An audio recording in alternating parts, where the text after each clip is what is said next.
예수 그리스도의 사랑이 얼마나 아름다운지, 그 사랑이 우리를 얼마나 부유하게 만드는지, 그 놀라운 사랑이 우리를 얼마나 행복하게 하는지, 이것을 매일매일 깨달을 수 있다면 얼마나 좋을까요? 이곳에 있는 모든 성도님들, 세상적으로 뭐가 풍부하지 못하다고 할지라도 예수 그리스도의 사랑이 여러분들을 얼마나 부유하게 하는지를 깨달을 수 있기를 축복합니다. 사랑합니다. 옆에 분들 인사할까요? 사랑합니다. 축복합니다. 인사하도록 하겠습니다. 오늘 예배의 주인은 누구이십니까? 하나님이십니다. 개중에는 어떤 분들은 예배를 이렇게 드리러 오는데 꼭 예배를 제사처럼 드리는 분들이 있어요. 뭔가 우울하고 또 뭔가 애도해야 될 것 같고, 여러분들이 예수님 믿기 전에 제사를 드려 보신 분들 아시겠지만, 제사는 죽은 사람한테 드리는 거지만 예배는 누구에게 드리는 겁니까? 살아계신 하나님께 드리는 겁니다. 그래서 예배를 제사처럼 드리면 안 돼요. 여러분들의 마음을 다시 한번 가다듬어 보십시오. 내가 지금 예배를 어떻게 드리고 있는가? 이 시간은 예수님의 죽으심을 애도하는 시간이 아니라 살아계신 하나님과 교제하고 교감을 나누는 시간입니다. 하나님께 주시는 귀한 말씀, 그리고 찬양과 기도에 여러분들이 그리고 제가 반응해야 되는 것이죠. 애도하며 슬퍼하는 시간이 아니라 하나님과 교제하는 기쁨의 시간이 여러분들의 예배 시간이 될 수 있기를 주님의 이름으로 축복합니다. 오늘 주신 귀한 말씀 속에서 우리들의 예배의 대상 되시는 하나님께서 우리에게 하시고자 하시는 말씀에 저와 여러분들이 반응하기를 원하는데, 여호수아 15장의 말씀을 읽었습니다. 15장은 특별히 애굽을 나와서 오랜 광야의 시간을 마치고 가나안으로 들어가서 그 가나안 땅에 있는 그 땅들을 12지파들이 분배를 받는 그런 모습이 나와져 있는데, 15장에는 그 12지파 중에서 특별히 유다 지파가 땅을 분배받는 장면이 나와 있습니다. 이스라엘 백성들이 땅을 분배받는 이 모습은 저와 여러분들이 앞으로 들어가야 될 하나님의 나라, 이 땅 가운데 우리가 살아가야 되는 하나님의 나라를 분배받는 자의 입장에 있어서 이 말씀은 유의미하다라고 이야기할 수가 있겠죠. 그래서 이 말씀이 오늘 저와 여러분들에게 굉장히 중요한 말씀이라고 할 수가 있습니다. 우리가 읽은 15장 63절 이전의 내용을 살펴보면은 유다 지파에게 특별히 4개의 땅을 구분해서 분배하는 그런 모습이 구체적으로 나와 있습니다.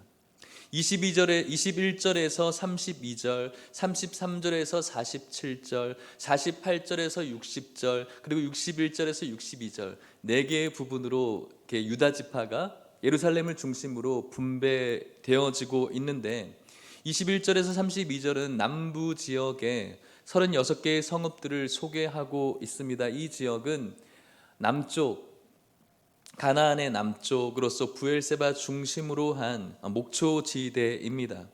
이곳은 가축의 방목이 용이한 곳이었죠. 그래서 풍성한 것들을 얻을 수가 있는 좋은 땅이었습니다. 33절에서 47절은 평지 지역이었고요. 이 지역은 비옥한 토양이 있고 또 아름다운 산림과 뛰어난 자연 경관이 있었습니다. 농업이 가능한 곳이었죠. 올리브 나무와 또 포도나무가 풍성한 곳이라고 할 수가 있습니다. 48절에서 60절은 헤브론 산지 예루살렘 중심인데, 이 땅은 이스라엘 백성들의 생활의 중심지였죠. 이 산지는 각종 나무와 산림이 있었고 또 곳곳의 골짜기에서는 과수원이 운영되어지는 아름다운 곳이었습니다. 일찍이 이스라엘 백성들이 애굽을 탈출하고 난 다음에 가데스 바네아에서 12정탐꾼들이 이곳을 정탐해서 커다란 포도송이를 메어왔던 곳이 아마 이곳일 것입니다. 그리고 마지막으로 61절, 62절은 유다 광야를 소개하고 있습니다. 이곳도 유다가 분배를 받았죠. 이곳은 광야입니다. 생명이 잘 자랄 수 없는 곳이지만 특별히 이곳에서 세례 요한이 메시아 하나님의 나라를 선언한 곳으로 굉장히 의미 있는 곳이라고 할 수가 있겠죠. 또 예수님께서 이 땅 가운데 오셔서 공생의 사역을 하시기 전에 사단에게 시험을 받고 도전을 받아 하나님의 말씀으로 물리친 곳, 아주 의미 있는 곳이라고 할 수가 있을 것 같습니다. 이 놀라운 곳을 유다 지파가 분배를 받았던 것이죠. 12지파 중에 아주 중요한 부분이라고 할 수가 있습니다. 그렇다면은 12지파 중에 유다 지파가 이렇게 풍성하고 아름다운 곳, 의미가 있는 곳에 분배받을 수 있었던 이유가 무엇일까? 그것은 일찍이 창세기에서 이 12아들의 아버지 되는 야곱, 흔히 우리가 야곱의 축복이라고 하죠. 야곱의 축복 속에 유다에게 내리는 그 축복의 이 의미를 찾아볼 수가 있는데, 창세기 49장 8절에서 12절 야곱이 눈 감기 전에 아들들에게 한 야곱의 축복의 내용 중에 유다를 향한 축복이 있어요. 창세기 49장 8절에서 12절인데 교독해 보도록 할게요. 제가 먼저 8절 말씀을 읽겠습니다.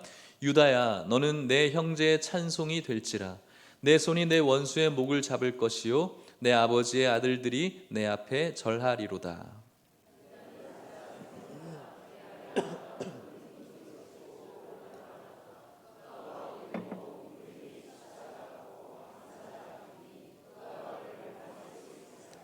규가 유다를 떠나지 아니하며 통치자의 지팡이가 그 발 사이에서 떠나지 아니하기를 실로가 오시기까지 이르리니 그에게 모든 백성이 복종하리로다.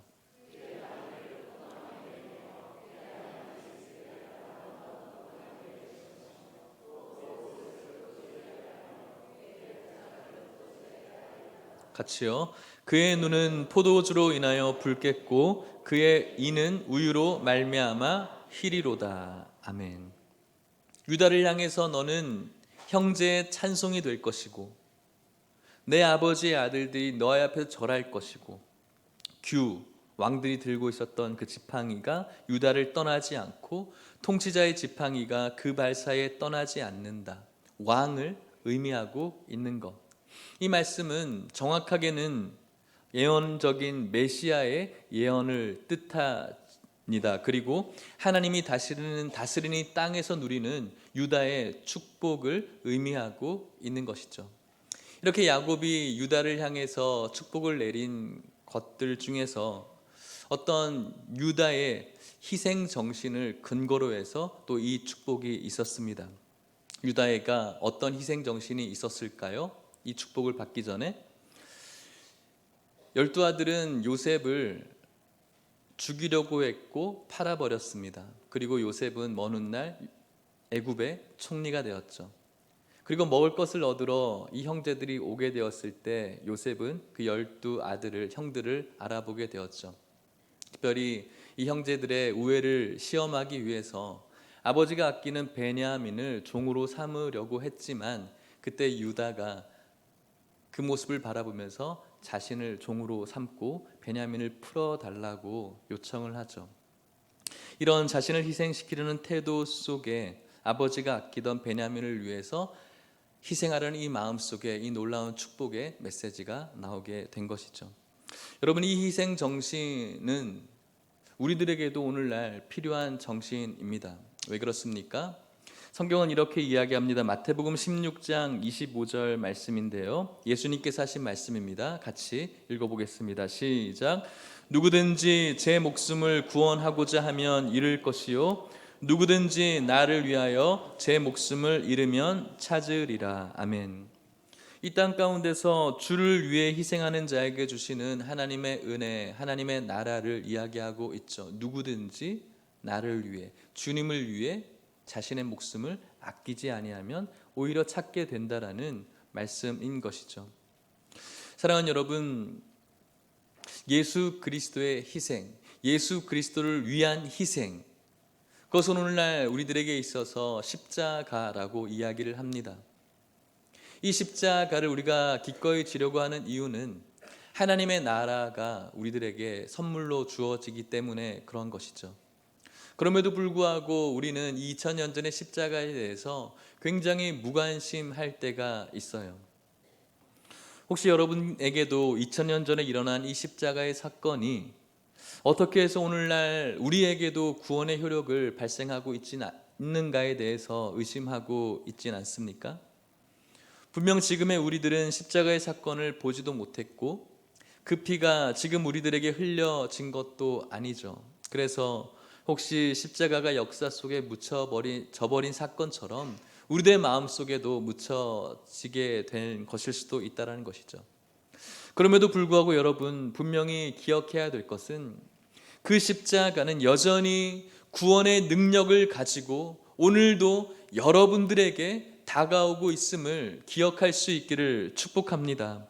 십자가에 자신의 살과 피를 나누어 주신 예수 그리스도가 저와 여러분들의 참 하나님이시고 이 하나님을 위해서 이 예수 그리스도를 위해서 우리의 목숨을 부인하게 되었을 때 유다 지파가 받았던 하나님의 기업을 저와 여러분들이 받아 누리는 줄 믿으시기를 바랍니다.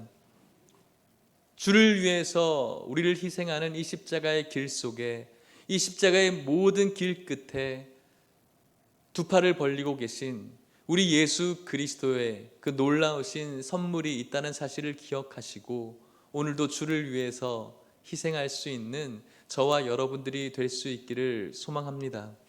이스라엘 백성들이 가나안 땅을 들어갈 수 있었던 이유는 예수 그리스도, 특별히 그들이 애굽에서 탈출할 때 문설주에 발랐던 어린 양의 희생이 있었기 때문에 그렇죠. 그렇기 때문에 그들이 가나안 땅에 들어갈 수 있었던 이유는 바로 어린 양의 희생 때문에 그랬습니다. 그래서 그들은 가나안 땅에 들어가 살면서 무엇을 기억해야 될까요? 그것은 어린 양의 희생을 늘 기억하면서 살아가야 됩니다. 왜 자신들이 가나안 땅에 이 땅을 분배받게 되었는지, 어떻게 해서 땅이 없었던 존재에서 땅이 있는 존재가 되었는지, 그것은 바로 어린 양의 희생 때문이었다라는 것을 기억하고 날마다 하나님의 말씀을 가까이 하고 그 말씀을 지키려고 애를 쓰며 살아가야 되는 것, 그것이 바로 하나님 나라를 들어가게 되는 백성의 삶이라고 할 수가 있는 것이죠. 저와 여러분들도 마찬가지예요. 땅이 없는 자에서 하나님 나라의 땅을 수여받는 자가 되는 이유는 어린 양의 희생을 기억하는 성도에게만 가능한 것이죠. 그런데 이스라엘 백성들은 그러한 사실을 까마득하게 잊어가기 시작해요. 그래서 커다란 실수를 범하기 시작합니다. 여호수아 3장 10절에는 하나님께서 가나안 땅에 들어가서 이스라엘 백성들이 해야 될 명령, 해야 될 사명에 대해서 말씀해 주셨어요. 여호수아 3장 10절 말씀을 같이 읽어보도록 하겠습니다. 시작. 또 말하되 살아계신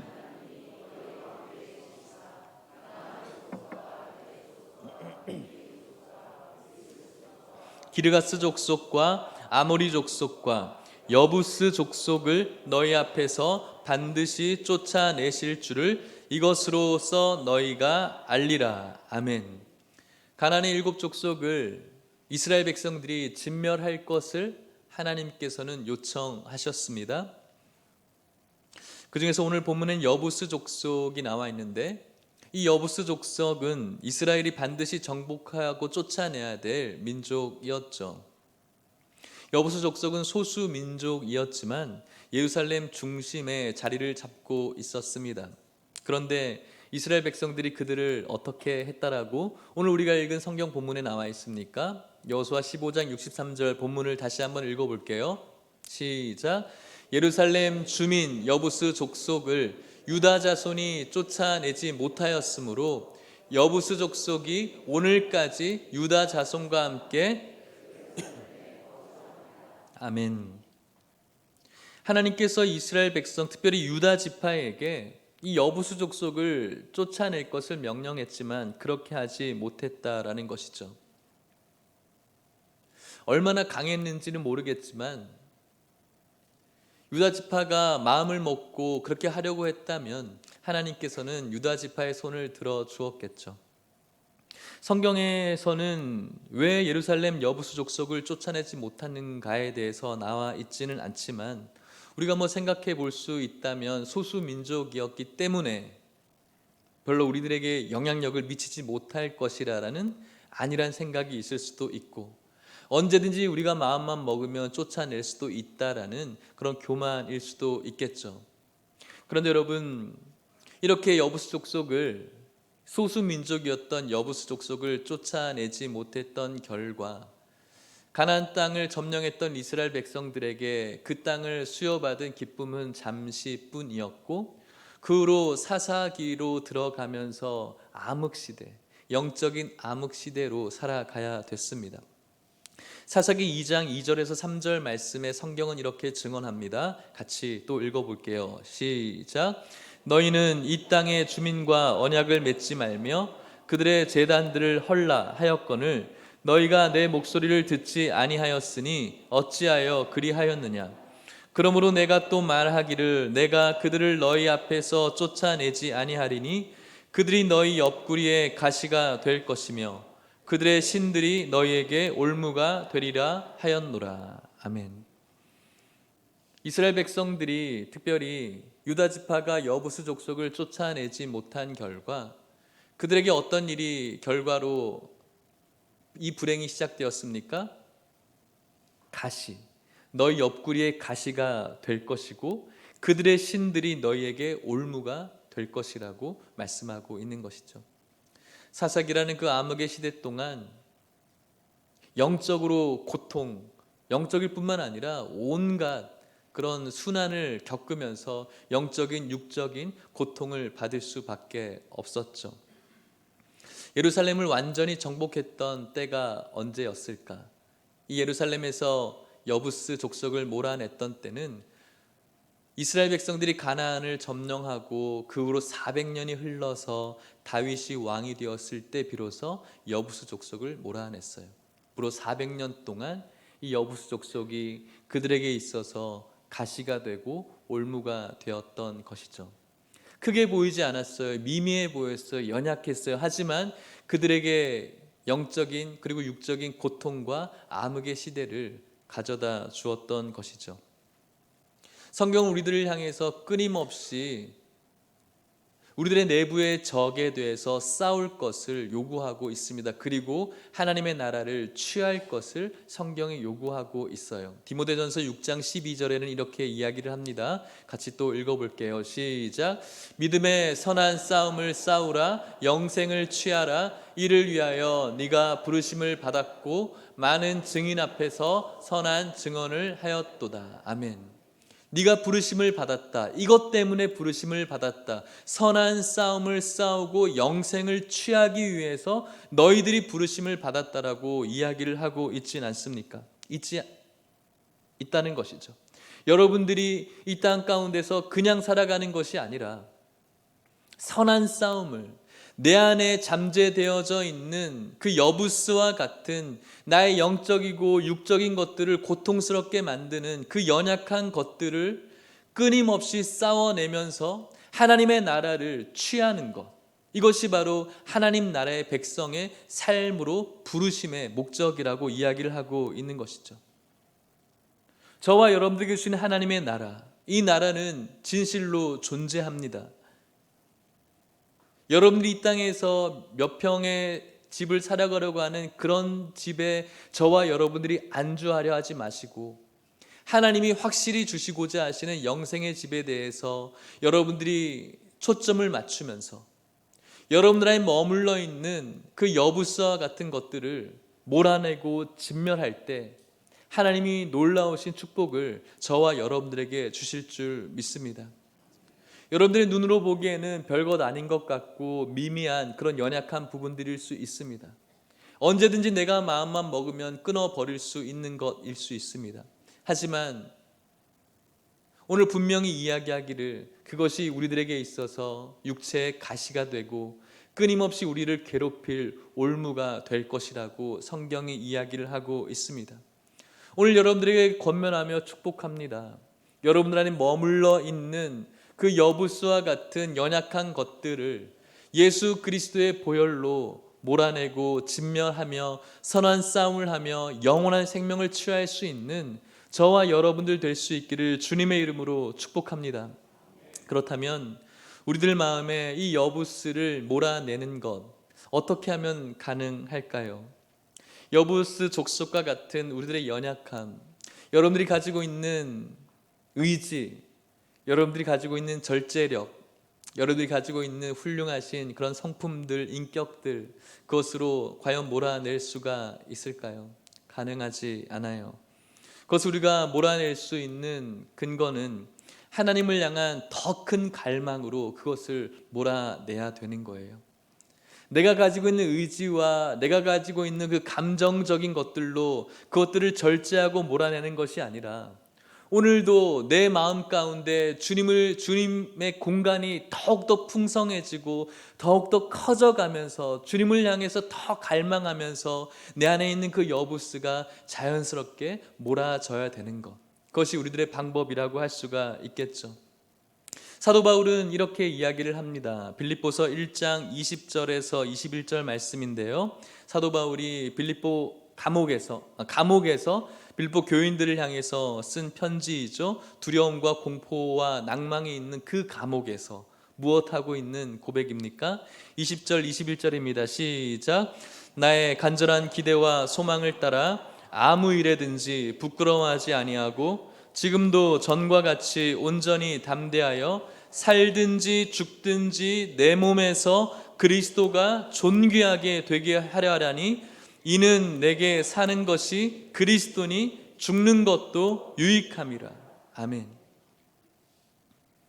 사도 바울이 가지고 있는 죽음에 대한 공포와 두려움, 그 연약한 것들, 자신이 가지고 있는 똑똑함과 배경과 인맥으로 몰아내려는 것이 아니라 살든지 죽든지 내 안에서 그리스도가 존귀하게 되어지는 것, 그러므로 인하여서 내 속에 사는 이가 그리스도임을 선포하는 것, 그것으로 인하여서 자신 안에 억눌려 있는 그 죽음의 공포와 그리고 수많은 연약한 것들이 자연스럽게 없어지게 된다라는 것이죠. 그리스도가 존귀하게 되는 것, 내 안에 그리스도께서 사시는 것. 사랑하는 성도 여러분, 오늘 이 얘기를 여러분들에게 하고 싶은 것입니다. 여러분들에게 누가 살고 있습니까? 그리스도께서 살고 있으십니까? 무엇이 살고 있습니까? 옛날 이런 노래가 있어요. 가시나무라는 시인과 촌장이라는 그룹이 불렀었죠. 원래는 CCM의 복음성가에 기준하는 노래였어요. 아세요? 내 속에 내가 너무도 많아, 뭐 이런 노래인데 들어보셨죠? 가사가 이래요. 내 속엔 내가 너무도 많아 당신의 쉴 곳 없네. 내 속엔 헛된 바램들로 당신의 편할 곳 없네. 내 속엔 내가 어쩔 수 없는 어둠, 당신의 쉴 자리를 뺏고, 내 속엔 내가 이길 수 없는 슬픔, 무성한 가시나무 숲 같네. 내 속에 그리스도께서 존귀하게 되어져야 될 여러분들 속에 여러분들이 너무나 많다는 것이죠. 그래서 주님이 쉴 곳이 없는 거예요. 내 속엔 이 세상의 헛된 바램들만 가득 차서 당신이, 주님이 편할 곳이 없는 것이죠. 여러분들 속에 내가 어쩔 수 없는 어둠들이 있어요. 우리가 어떻게 할 수 없는 어둠들이 있어요. 여부스들이죠. 그런데 우리들의 의지로 무언가 그것을 몰아내려고 해요. 아니에요. 그 어둠이 그리스도로 존귀하게 되질 때 그 어둠이 물러가게 되는 거예요. 어떻습니까, 여러분? 여러분들 속에 무엇이 있으십니까? 너무나 많은 여러분들의 자아가 여러분들에게 충만하지 않습니까? 어떻게 우리가 그것을 알 수가 있을까요? 오늘날 여러분들이 쏟아내는 말들을 보면 알 수가 있어요. 성도님들과 대화할 때 여러분들의 입에 오르내리는 대상은 누구입니까? 예수 그리스도이십니까? 그분의 은혜입니까? 아니면 정치, 경제, 연애, 가십, 또 원망하고 싶은 성도들입니까? 교회 목양을 하면서 많은 소문들이 저한테 한 번씩 들려올 때가 있어요. 근데 너무나 슬픈 건 좋지 않은 소문들은 너무나 잘 들린다는 것이죠. 저 성도가 저렇대요. 저 성도의 자녀들이 저렇게 산대요. 글쎄. 저 집사님이 저렇대요. 저 권사님 저렇대요. 저 장로님이 그렇대요. 저 안 좋은 소문들은 너무나 빨리, 너무나 많은 사람들이 확. 반면에 목사님, 어떤 성도님이 이렇게 사는데 너무 힘들지만 예수님의 은혜로 그것들을 다 이기면서 살아간대요. 나도 그렇게 살고 싶어요. 죄송하지만 이런 이야기를 제가 들어본 적이 거의 없어요. 예수님 때문에 너무나 행복해 보이는데 목사님, 저도 그렇게 살고 싶어요. 이런 소문들은 안 나요. 그런데 나쁜 소문들은 너무나 쉽게, 빨리, 크게 퍼져요. 왜 그럴까요? 우리 안에 그리스도께서 존귀하지 못하기 때문에 그래요. 내 안에 그리스도께서 사시지 못하기 때문에 그래요. 내 안에 내 감정이 너무나 많이 살아있기 때문에 그래요. 세상을 바라보는 내 감정들, 성도들을 바라보는 내 감정들, 분노들, 시기들, 그것들이 우리들에게 너무 많이 살아서 예수 그리스도께서 쉴 곳이, 편할 공간이 없는 것이죠. 어때요, 여러분? 여러분들이 모여서 무엇을 이야기하십니까? 예수 그리스도의 은혜를 나누고, 예수 그리스도께서 여러분들에게 하신 일들을 나누고, 주님의 놀라우신 은혜를 감격하는 것들을 나눈 것이 아니라, 혹시 다른 것들을 나누면서 이런저런 사람들을 여러분들의 그 인생의 도마에 올려 놓으시고 이리 요리하고 저리 요리하고 있지 않습니까? 그리스도가 존귀하게 되지 못한 것이죠. 여러분들의 여부스가 여전히 꿈틀대고 있는 것이죠. 그 안에 무슨 은혜가 있겠습니까? 그 안에 무슨 천국과 같은 그런 공동체가 있겠습니까? 그런 이야기가 혹시 또 어떤 세상의 정치적인 것들, 경제적인 것들, 몇 평에 살고 누가 잘 살고 못 살고 이런 것들을 서로 나눌 때 그것을 끊어줄 사람이 필요해요. 그런 얘기 하지 맙시다. 우리 주님의 은혜를 나눕시다. 이런 사람이 필요해요. 저는 이런 분이 어른이라고 생각이 들어요. 이것이 바로 그리스도의 은혜를 아는 자라고 생각이 들어요. 이런 자가 그리스도가 존귀하게 되어지는 자고, 이러한 자가 그 안에 있는 여부스를 몰아낼 수 있는 능력이 있는 자인 것이죠. 여부스를 몰아내고 이런 자가 하나님의 나라를 유업으로 받는 자가 되는 것이죠. 사랑하는 성도 여러분, 여러분들 안에 머물러 있는 모든 감정적인 그 여부스들은 여러분들의 힘과 좋으신 성품과 인격으로 몰아낼 수 없어요. 오직 예수 그리스도가 존귀하게 되어질 때, 여러분들의 마음속에 주님의 공간이 점점 커져갈 때 그 여부스들이 자연스럽게 진멸되어지고 없어져 가게 되는 것이죠. 오늘 여러분들이 이 놀라운 은혜가 있는 성도님들 될 수 있기를 주님의 이름으로 간절히 축복합니다. 말씀을 마치려고 합니다. 사랑하는 성도 여러분, 여러분들 안에 머물러 있는 감정적인 것들의 여부스들이 여러분들을 끊임없이 괴롭혀요. 육체의 가시가 되어서, 올무가 되어서 여러분들에게 영적인 암흑기, 육체적인 암흑기를 가져다 줍니다. 얼마나 불행한 삶입니까? 이 불행한 삶에서 우리가 벗어나기 위해선, 하나님의 나라를 축복으로 받기 위해서는 우리 안에 그리스도가 존귀하게 되어져야 됩니다. 내 안에 사는 이 그리스도, 내 안에 사는 이 여부스가 아니라 내 안에 사는 이 예수 그리스도가 되어야 됩니다. 나의 힘과 나의 방패와 나의 소망과 나의 모든 것이 되어주시는 예수 그리스도가 내 안에 살 때 이 모든 것들이 가능한 것이죠. 의인은 무엇으로 삽니까, 여러분? 믿음으로 삽니다. 의인은 믿음으로 말미암아 살리라. 의인은 원망으로 살지 않습니다. 의인은 분노로 살지 않습니다. 의인은 비난으로 살지 않습니다. 의인은 시기심으로 살지 않습니다. 의인은 믿음으로 삽니다. 예수 그리스도를 믿음으로 삽니다. 예수 그리스도가 존귀하게 되어지는 그런 믿음으로 살아갑니다. 그러한 자가 하나님의 나라를 기업으로 받고 기쁨 속에 영원히 그 나라에 거하게 되는 것입니다. 오늘 여러분들의 마음 가운데 예수 그리스도가 살 수 있기를 주님의 이름으로 간절히 축복합니다. 우리 같이 찬양하며 기도할까요? 내 안에 사는 이 예수 그리스도니.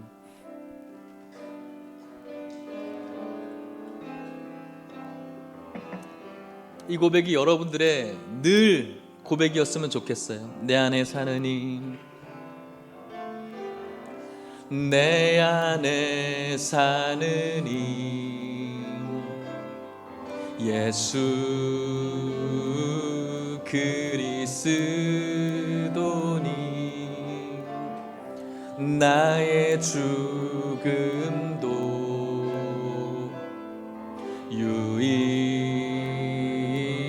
유익함이라. 내 안에 사느니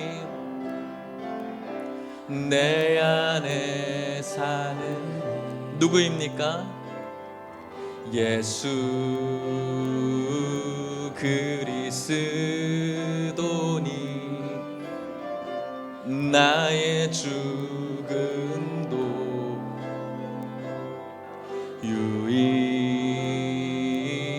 유익함이라.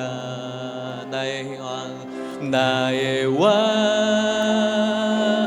내 노래 내 생명 또 내 기쁨 나의 힘 나의 검 내 평화 나의 주 내 안에 사는 이 내 안에 사는 누구입니까? 예수 그리스도니 나의 죽음도 유익. 예수 그리스도는 나의 왕이십니다. 찬양하겠습니다. 나의 왕 내 노래 내 생명 또 내 힘 나의 힘 나의 거임 나의 검 내 평화 나의 주 내 안에 사는 이 내 안에 사는 누구입니까? 예수 그리스도니 나의 죽음도 유익. 마지막으로 고백할까요? 내 안에 사는 이 예수 그리스도 내 안에 사는 이 예수 그리스도니 나의 죽음도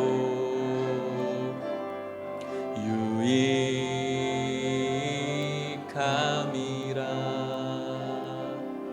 같이 한번 기도합시다. 하나님 나라를 유업으로 받아야 될, 기업으로 받아야 될 사랑하는 존귀한 성도님들, 이스라엘 백성들이 하나님의 나라 가나안을 땅으로 분배받았지만 몰아내려고 했던 여부스를 몰아내지 않았던 결과는 비참했습니다. 오늘 여러분들에게 몰아내야 될 크고 작은 수많은 여부스가 있습니다. 여러분들의 실력, 여러분들의 의지, 여러분들의 좋은 성품들, 절제력들 좋지만 불가능합니다. 오직 여러분들 마음 가운데 그리스도가 사셔야, 그리스도가 존귀하게 되셔야 그것들이 물러가게 되는 것입니다. 오늘 여러분들이 만나서, 사람들과 만나서 쏟아내는 말들, 다른 사람들에게 하는 여러분들의 시선들, 얼마나 많은 사람들을 혹시 여러분들의 입술로 좌절시키고 낭망시키고 있습니까? 생명을 살려야 되는 여러분들의 입술과 여러분들의 눈빛이 그리스도가 아닌 것들로, 여부스들로 인하여서 여러분들뿐만 아니라 혹시 다른 사람들을 고통스럽게 하고 있지는 않습니까? 오늘 여러분들의 삶 속에 그리스도가 살 수 있게 해달라고, 오늘 여러분들의 마음 가운데 그리스도가 존귀하게 되어져서 그리스도의 놀라운 은혜와 사랑을 나누며 나도 살 뿐만 아니라 다른 영혼들도 살릴 수 있는 여러분들의 삶이 되어질 수 있게 해달라고, 그래서 하나님의 나라의 기업을 모두가 받을 수 있게 해달라고 우리 같이 결단하며 기도하도록 하겠습니다. 하나님 아버지, 오늘 귀하신 말씀 속에 예수 그리스도께서 우리 안에 사셔야 됨을 기억합니다. 하나님, 우리 안에 크고 작은 문제들, 여부스들, 연약함들 있습니다. 하나님 아버지, 우리가 그것을 진멸하지 않고 몰아내지 않고 살아가다간 영육간의 큰 고통과 상처만 남는다는 사실을 기억하게 하시니 감사합니다. 하나님, 오늘 우리들의 삶 속에 그리스도가 존귀하게 되어지기를 원합니다. 우리 안에 그리스도께서 사시기를 원합니다. 하나님, 오늘 나의 입술이 무엇을 말하고 있는지, 오늘 나의 시선이 누구를 향하고 있는지 돌아보게 하여 주시옵시고, 내 입술이 영혼을 살리는 입술이 되어지게 하여 주시고, 내 시선이 영혼을 살리는 시선이 되어지게 하여 주시옵소서. 내 안에 사는 이 예수 그리스도가 되어서 하나님의 나라를 선물로 받을 수 있는 모든 성도님들 될 수 있도록 축복하여 주옵소서.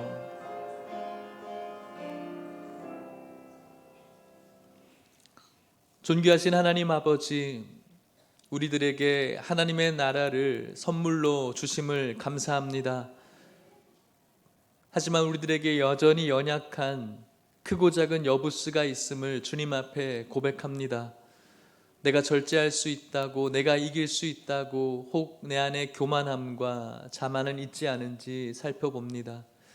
오늘날 내 입술 속에서 쏟아내는 말들을 살펴봅니다. 영혼 살리라고 주신 입술과 시선과 손들을 혹 나의 입술로 낙심시키고 절망시키고 있진 않은지 살펴봅니다.